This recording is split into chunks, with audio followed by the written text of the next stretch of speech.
On that note, President Trump announcing the savage murder and the soft on crime policies that allowed it to happen. Have a listen right here.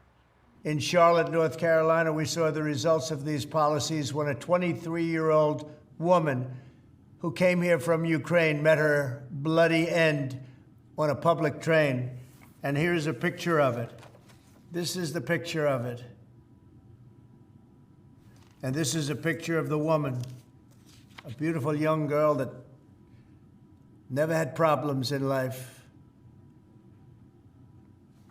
with a magnificent future in this country. And now she's dead. She was slaughtered by a deranged monster who was roaming free after 14 prior arrests.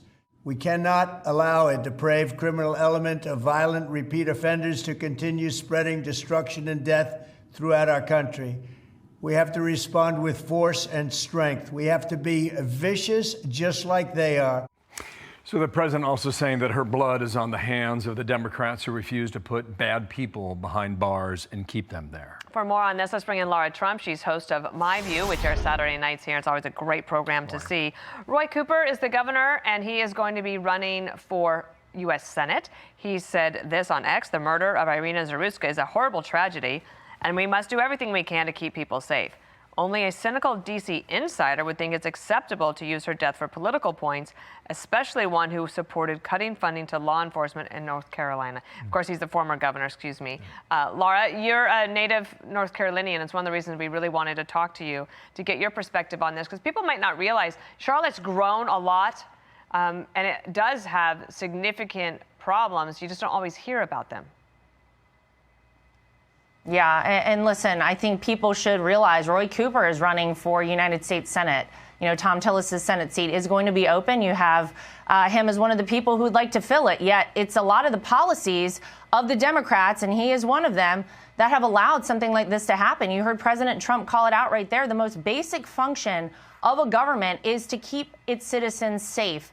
And it seems like Charlotte has failed to do that. It is really sad that this is my home state and that something like this was allowed to happen there. It seems like in so many of these Democrat-run cities, you see that the criminals are prioritized over law-abiding citizens. This young woman from Ukraine came here to America to pursue the American dream. She was leaving her job at a pizzeria, and her only mistake was trusting that the local officials were going to do the job of keeping her safe. This is the exact reason that President Trump is saying, listen, we need to clean up our cities. I'm willing to send help. Let me know the federal government will step in, because the Democrat-run cities have not been able to do it. They are failing their citizens. This guy should never have had an opportunity to harm anyone, let alone a cold-blooded murder like this. 14 prior interactions with the law. His own mother and brother said that this guy shouldn't have been out there, yet he was allowed to be out there. It is the bad policies from blue cities and blue states that are allowing people like this out on the streets, and it is totally unacceptable. Karoline Leavitt talked about it yesterday at the podium in the briefing room. Watch. But Democrat politicians, liberal judges, and weak prosecutors would rather virtue signal than lock up criminals and protect their communities.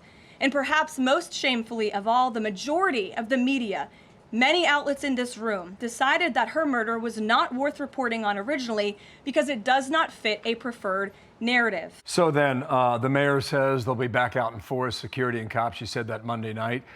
New York Post is reporting that they could barely see any additional security. I don't know if that changes, Laura. Just a quick answer on that before we go to the next topic.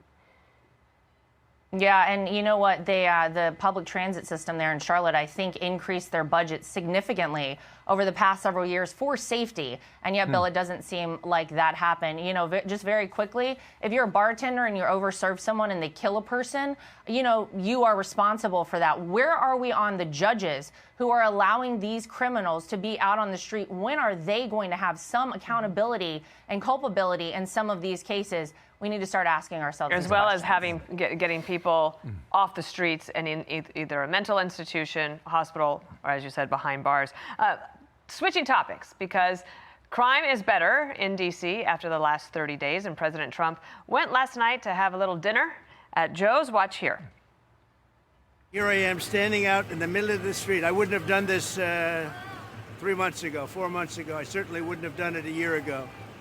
This was one of the most unsafe cities in the country. Now it's as safe as there is in the country. So we're here with cabinet members having dinner, and everybody should go out. The restaurants now are booming. People are walking. Thank you. Thank you. The restaurants now are booming. People are going out to dinner where they didn't go out for years, and it's a safe city. Pam Bondi says that there's been nearly 2,200 arrests and 222 illegal guns seized. Do you think that the mayor, who has sort of come around, can keep this going even after this 30 days ends? Well, I hope she's learned something from the president and what happens, Dana, whenever you actually enforce the law. There was so much hysteria around Donald Trump bringing in the National Guard and cracking down on crime in D.C., yet obviously it has worked. They went 13 days, a record with no murders in Washington, D.C. I can tell you, I was there yesterday. The change is palpable. The citizens of Washington, D.C. will tell you they feel safer. They're happy that they have more law enforcement on the street and that people, the criminals, are not able to just run free. This is something that every major city in America could do. Donald Trump has proven this is possible, but you've got to enforce the law. You have to lock up the criminals, and you have to be willing to take an extra step. And, I hope that Mayor Bowser continues this. She has actually praised what President Trump was able to do there. And I love to see him out enjoying himself in Washington, D.C. This is the kind of thing that every person in America should be afforded. And we love to see our president enjoying himself. Picked a good restaurant, too, by the way. I don't think there's any turning back for the mayor or the president of Washington. We'll see how that goes. Laura, nice to see you. We'll see you on Saturday night. Thanks for coming on. I'm Steve Doocy. I'm Brian Kilmeade. And I'm Ainsley Earhart. And click here to subscribe to the Fox News YouTube page to catch our hottest interviews and most compelling analysis.